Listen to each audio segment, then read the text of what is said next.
when we select leaders. What we have found is leaders may have great innovative ideas. They may be very driven to achieve, but if they're not inspiring people, if they're not demonstrating those interpersonal qualities that people see them as servant leaders, we've noticed that people are not willing to follow them. So we really emphasize that this is exactly the qualities that we want to see in leaders. Don't conduct your analysis in isolation because data is so incredibly powerful. Not defending just the tribe, but defending the organization. Those creative people that you really want to keep empowered, keep excited, keep motivated, keep thinking. A good experience pays dividends down the line. Stereotypes tend to break down in proximity. Welcome to We're Only Human, a podcast about human resources, business, technology, and the workplace. My name is Ben Eubanks, your host, and I'm so glad you're here. Hello and welcome to We're Only Human. I am Ben Eubanks, your host, and I'm really glad that you're here with us today. So we're going to dive into the conversation around how to select leaders. And you've already gotten some insights already from Ji Yun, our guest today from over at the Mayo Clinic. She is responsible for leadership selection at the Mayo Clinic. And so we're going to hear some incredible insights from her on this, what impact leaders have, what they look for, because it's a great masterclass, honestly, on how we can all think more carefully about this, think more holistically about picking our leaders, and not do it, as many companies do, unfortunately, with little thought, with little preparation, with little rigor and discipline. We're going to really dive into some of these great things. One of the things that I'll tell you is we all generally know the idea that leaders are important, right? They matter to someone's satisfaction on the job. They matter whether someone likes their work or not. But we just finished some new research that really draws this in and makes this very clear. For example, if a worker says that their well-being, their health has improved, they are 2.5 times more likely to say that they have consistent support from their manager at work when you compare them against someone who has not had an improvement in their health and well-being, or their health and well-being has actually worsened over the last year. They're less likely to say their manager really supports and pays close attention to them. Other things that we see in this, if someone says that their leader really supports them, they're much more likely to stick around. The data show that if someone does not feel consistently supported by their manager, they're 4 times more likely to leave than those who do feel supported. And when we dive a layer deeper and try to figure out, okay, what does that look like? How do we actually indicate what this support looks like? What we found was pretty incredible. Listen to this.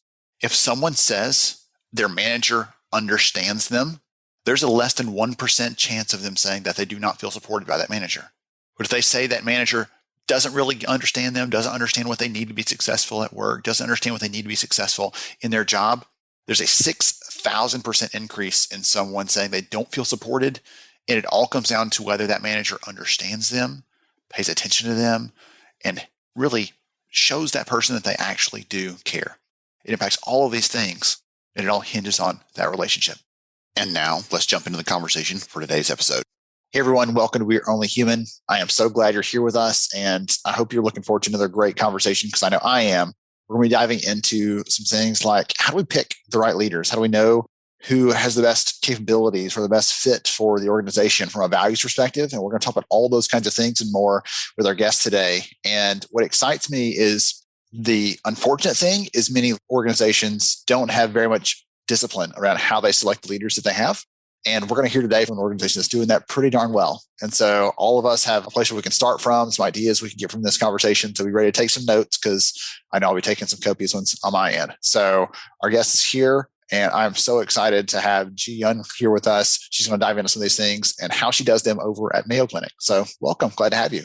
Thank you for having me. Absolutely. So before we get into some of these fun things I was laying out there for the audience, would you take just a minute and let us know more about who you are and what you do, please? So my title is a Senior Advisor for Leader Assessment and Development. I am an executive coach. I teach leadership courses. I do leadership assessment work. I provide in-depth feedback. Most recently, I have been involved in validating and developing assessment to assess values alignment for those new hires, especially external hires into Mayo. We'll start with probably that last one there, where you talk about the values alignment piece, because I know that, especially when we're bringing someone in from outside the business, that's always a concern that I have. And sometimes it's really hard because that can be difficult to ascertain. Do we know that this person, they seem to check all the right boxes from a competency perspective? They seem to understand that the priorities, or they've solved these challenges at a prior job. So we're thinking, okay, they seem like the great fit. And sometimes that fails miserably. And it comes down, in some cases, that values piece. So would you talk about that component and how that works at Mayo? Yeah, I completely agree that we hire people based on their past performance in other organizations.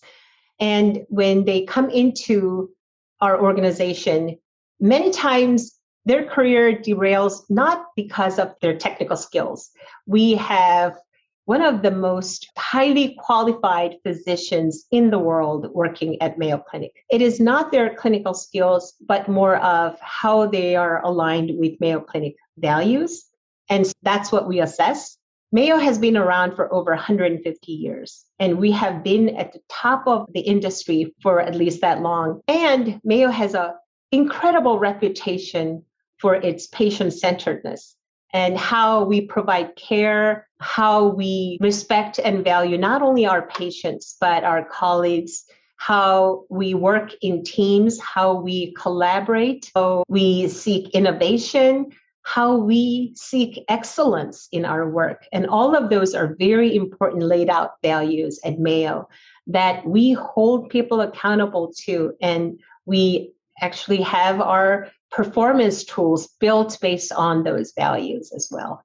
I'm thinking about every organization I've ever worked for, and all of them had their own unique kind of stamp, their DNA for what it looks like to work here. This is what excellence looks like here.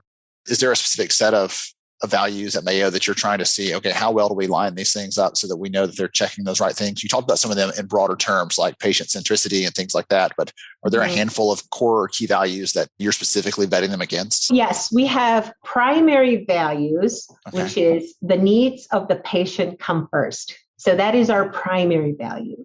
And then underneath it, we have 8 values. We call them rich ties.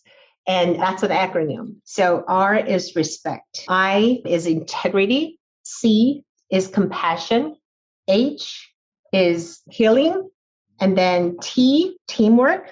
Another I, innovation. E, excellence. And S, stewardship. Excellent. I'm hoping some of the people listening into this are taking some notes out there on what those mean, because again, I laid it out at the very beginning today, but we often pick people from our leadership roles based on, if we're internal, it's, oh, you've been here long enough, so we'll go ahead and slot you into that, which you and I both know is a terrible indicator for whether they'd be a truly great leader or not. Or from the outside, we look for success in another company in a similar type of role, and we think that's going to just map over easily. And that doesn't always, it's not always the case. If their focus is different or something different about that transition there. Talk about, if you've seen companies transition from that mindset of, okay, this person's been here long enough, let's go ahead and think about putting them in a leadership role, versus the people who have those competencies or those abilities, or we're looking at them because they are just indicating some of those leadership behaviors, even though they're not in a leadership title yet. Can you talk about the difference in those things a little bit and what's being successful when someone starts doing that, what that looks like? First of all, we have a very specific process of succession work and how we select leaders. We have a very important criteria. We have our leadership model that is inspiring values, engaging colleagues, bold and forward thinking, driving results. And we do consider the inspiring values capability to be most important. So when we use those data, so we assess to those 4 capabilities. And when we have those scores, we weigh inspiring values most heavily when we select leaders. What we have found is leaders may have great innovative ideas. They may be very driven to achieve, but if they're not inspiring people, if they're not demonstrating those interpersonal qualities that people see them as servant leaders, we've noticed that people are not willing to follow them. So we really emphasize that this is exactly the qualities that we want to see in leaders. So we have our program in values and professionalism leaders that are very active in reaching out to business units, reaching out to these new hires and really educating them specifically on our values and how they're demonstrated in day-to-day work. Also, we have a very special onboarding program especially for our external hires. So this is in addition to our generic orientation that we do for all new hires. So these are especially for external hires above certain level. And we match them with a onboarding partner who can mentor them in how to navigate Mayo culture, because it is very unique. And we hear again and again that people coming in from outside say Mayo is very different. How you lead at Mayo is very different. So it is a learning curve for them. They can't just assume what they did in their previous organizations will somehow work at Mayo. Yeah. That's not always an easy transition over, especially when you say suddenly you're no longer accountable just for these clinical outcomes, but also for these people outcomes as well. And for some people stepping into a role, that's the first time that ever been someone's ever actually told them that, number one. But then number two, held them accountable for those kinds of things. That's a different transition entirely. Exactly. You talked about the onboarding piece there. I was going to ask you a question, and it's funny you were reading into that already. You mentioned earlier that you do some executive coaching as part of your role. Yeah. And I'm curious, when you are working with leaders, is any sort of coaching you're doing different for someone who's newly stepping into a role versus someone who's more established? Are those different conversations? Are those like the frequency? The topic X comes up every time almost when they're new versus when they've been established. We usually talk about topic Y. I'm curious how that looks for you. Yeah, yes, mostly yes. So we have a specific name for coaching newly either hired from externally or those people who are new to their role. We call it transition coaching. So there are some coaching topics that come up more commonly in transition coaching. And that is those leaders are, because they're new, they have to set up their strategies. So there's that strategic planning piece. There's that relationship building piece that is mostly important. So setting expectations. How do you let the people that you lead know who you are as a leader and what your leadership expectations are, what your leadership approach and styles are? So those kind of conversations are very important. There are some really crucial things that you need to set up within 30 days, 60 days, 90 days into your role. There are specific conversations that you would have as an executive coach for these new leaders.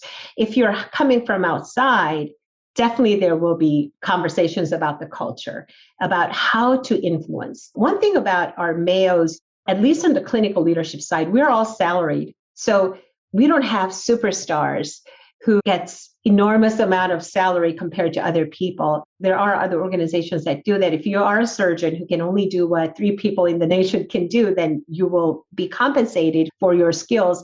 Mayo doesn't do that. It is really about the team. It is, instead of competing against your peers, we really have all individual staff represent Mayo as a whole when you go outside. So if you do want to be treated like a superstar at Mayo, you will struggle because that is not our value.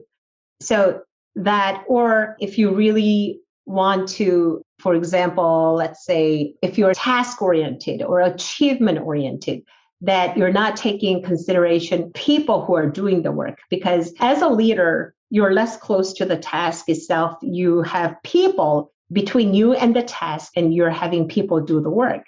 So your focus really should be about people, how to empower them, how to motivate them, how you can support and help them so that they can do their best. That's really the gist of our leadership expectation. We'll be right back to We're Only Human in just a moment. Workplace is a business communication tool from Meta. Think Facebook, but for your company. It's part of Meta's vision for the future of work, a future in which we all feel more present, connected, and productive every day. Start your journey into the future of work at workplace.com/future. That's workplace.com/future. And now back to our conversation. I was talking to a friend this week about a book that I love, and I don't want to assume you're a book reader, but usually people who do your work love to read and love to understand more about what's working, things like that. One of my favorite stories that I've read in the last couple of years was a book called Turn the Ship Around, about a naval captain who was about to retire. And he was thinking, for my last assignment, they're going to give me the choice pick of the fleet. And instead, they put him in charge of the worst performing submarine in the entire naval fleet. What did I do to deserve this? Who's got it out for me? But the first thing he realized walking around and meeting his crew is the previous leader judged their success based on how little they could get done in his absence. They must need me a lot because I'm a great leader and they need me to be around. And so he immediately started shifting that. And like you said, empowering them, holding them accountable, giving them the tools they needed and the responsibility in addition to the accountability, not just accountability without the other things to make that possible. And he said in the coming year, that transformed them, goodness, from the worst performing to the best performing ship in the fleet. And it came down to that leadership style of, if you are failing without me being around, that's because I haven't given you enough tools, enough runway to be able to do that. But he started judging his own success based on how much they could get done whenever he was not physically in their presence or around to actually answer their questions. So I love that piece of it, because that's one of those common mistakes that leaders make is, I think they need me a lot. I'm really in demand. No, let's give them what they need so they can work without you standing over their shoulder. They can get a lot more things done. You're hiring great people, hopefully. Get out of their way to the degree you can enable them. That's what I was thinking of as you're sharing some of those words and approaches a little bit ago, as that story comes back to me as a great example of what it truly means to be a leader versus someone who's just managing a bunch of tasks. Exactly. Yes. Okay. So you've given a lot of examples of things that are working, things that you and the team are doing. And for people who are listening into this, many of them don't have a team as large and as dedicated and as focused as the work that you get to do. And so I'd love for you to give some encouragement or some ideas or suggestions based on what you've seen be successful with selecting leaders, with developing them. It could be as simple as don't give them the keys and just walk away in that first 30, 60, 90 days, as you were saying a minute ago. What recommendations do you make for other companies, other organizations that want to have high quality leaders? They want to select them, but also really enable them, as we're talking about here, to be the best leader they can be. Of course, I always say the most important work starts with selection. You really need to look into your selection process and see if that's working for you. Is your process really selecting the right leaders? One thing that I want to mention is what was considered great leaders 5 or 10 years ago may no longer hold. The expectations and the competencies needed in leaders is constantly changing. So it was different in the industrial age, from knowledge age to information age, and now we are at a digital age. So be very clear about what you're looking for in leaders and hire to those competencies. Now, also, even if you hire because they're currently performing well, doesn't mean that they're going to perform well 5 years, 10 years down the road. So these leaders have to be very flexible, have to learn fast, they have to quickly adapt. What are their competencies in adapting to a fast-changing environment? So their learning agility, hugely important. Now, once they're on board, a lot of leadership characteristics and skills are something that you can develop. So don't leave them like in a sink or swim mode. You really need to support the leaders. If leaders are not set up for success, leadership in this day and age is enormously difficult. It's much more difficult than it used to be because of the complexity that these leaders are faced with. So organizational support is hugely important. So mentoring, very important. Get leaders together in a round table or something and have them learn from each other. So I know many of the smaller organizations may not have the resources that large organizations have in terms of leadership development. If you could just get the leaders in a room and have a facilitated conversation, our leaders are learning a lot from that kind of informal roundtable kind of environment. Yes. Also, I do think if you do have some resources, coaching would be a very important way to develop leaders in an intimate setting where confidential is upheld, where leaders can come in and be really honest and open about their challenges. The coaching conversation is not something that they have to prove themselves. It is where they can be absolutely vulnerable and be very honest, brutally honest about a lot of things. Leadership skill is definitely learnable, developable. I can't emphasize this more, that organizations need to support leaders for them to be successful. It's hard. It's like this paradox where we pick someone because we think they're capable enough to do the job. And then we assume they're capable enough to know all the things that they didn't know when they stepped into that job. And they're missing, they don't know this thing, especially coming from outside. They don't know some of those culture pieces, or this is how we do things here. I know this is the process, but here we do it kind of this way because this is how it worked with our system, our tools, our legacy processes, whatever else. We make the assumptions, we're picking them, and then we're missing a chance there. And so that sink or swim thing is definitely a big fail, big challenge for most companies, I would say.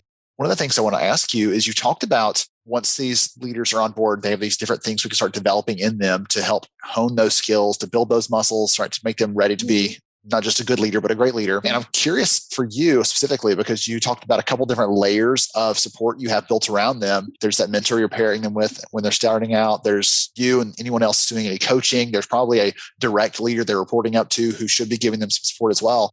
Yep. How do those things fit together so they know where to go? Or is it based on the conversation topics? Is a thing? Oh, great question. I'm going to ask my coach because that's quiet between us, or this is more of a career focused thing. So I'm going to ask my mentor about that. How does someone navigate that as they're stepping into a new role? Yeah, so that's a very good question. The very first experience of learning about culture would be in their orientation and onboarding. Okay. During onboarding process, we would pair them up with an onboarding partner, and that would last for a very short period of time while they onboard.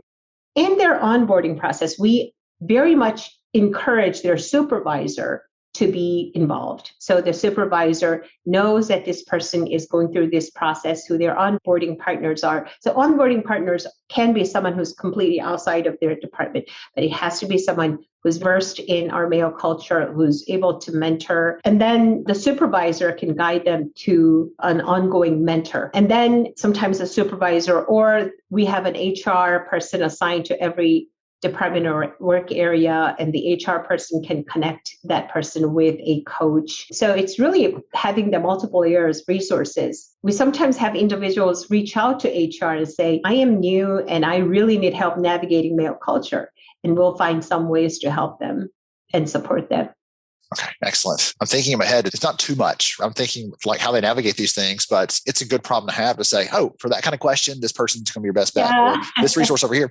But again, you're on the opposite end of the spectrum for many companies that are saying we're doing little to nothing, or we're doing something that's, all right, we won't tell about it publicly because it's not a good practice. And I'm just thinking about all those interesting nuances there that fit in and around those pieces of it. Yeah. So for you personally, you, at the beginning in your little intro, you mentioned this list of things that you get to do. And for the audience, you can't see her face right now, but she smiles so big when she talks about her work because I can tell that you enjoy it so much. What part of the work that you get to do is most exciting or invigorating for you? Oh, so I love working with our physician leaders. Okay. They are so intelligent. They are eager to learn. They really want to be better. It is very clear that they want to be the best they can be.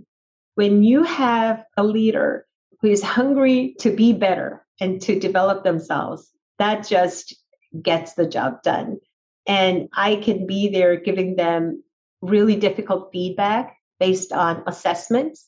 I enjoy more of that intimate one-on-one interaction than actually teaching a large group of people, because I personally enjoy going really deeper into the conversation, talking about their emotion, their assumptions, their failures and learnings, their fears. So that's such a fulfilling moment when you get to meet with those people at a deeper level and you get to see a side of them that not many people can see. And these are all very competent, very highly accomplished people who are also willing to be vulnerable with you. They may come to coaching for multiple different reasons because they're high potential, who are getting coaching for next level leadership role, or sometimes not that often, but occasionally we do get requests for coaching because of people's performance issues and their lack of communication skills. Regardless of how they come to coaching, once you get to know them, you know them as a coach, you get to build this relationship. And I have to tell them, how can other people see in you what I see as your coach? And it is a huge honor and privilege to do that. That is so much fun. Goodness. I can only imagine working with these world-class leaders, right? And getting a chance to sit front row seat to seeing them succeed and enabling them to serve more people, to take care of more people. That's just an incredible place to be. Wow. Yep, it is a very humbling experience. That is so wonderful. So I have asked a ton of questions here, and I know I've taken so many good notes. This has been so incredible, and I appreciate you being willing to share. You're an open book on all the things that you and the team are doing there. If someone wants to connect with you or wants to learn more about the work that the team are doing at Mayo Clinic, what's the best way to do that? Email me. So I can definitely share my emails. I don't mind my inbox exploding with, with questions. So I can be reached at kang.jiyun@mayo.edu.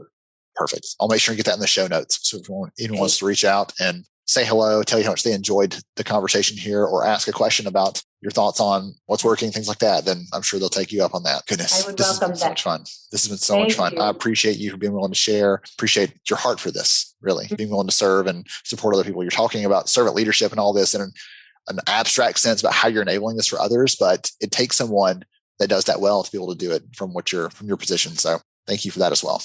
Thank you so much for having me. To everyone else out there, I hope you've enjoyed the conversation today. Got some good notes, some good takeaways. Be sure to check out the show notes for a link to connect over. And if you want anything else, they're also in the notes as well. We'll have some good information details on the episode. Thank you all for joining us on We're Only Human, and we will catch you next time. Thank you so much for joining me on the show today. I'm honored to have you as a listener. If you enjoyed this episode, please take 10 seconds to rate it at iTunes, Stitcher, or wherever you listen to your podcast. Also, if you know a friend that could benefit from today's conversation, please pass it their way. After all, a rising tide lifts all ships. To see show notes, sponsor information, and our full show archives, visit onlyhumanshow.com.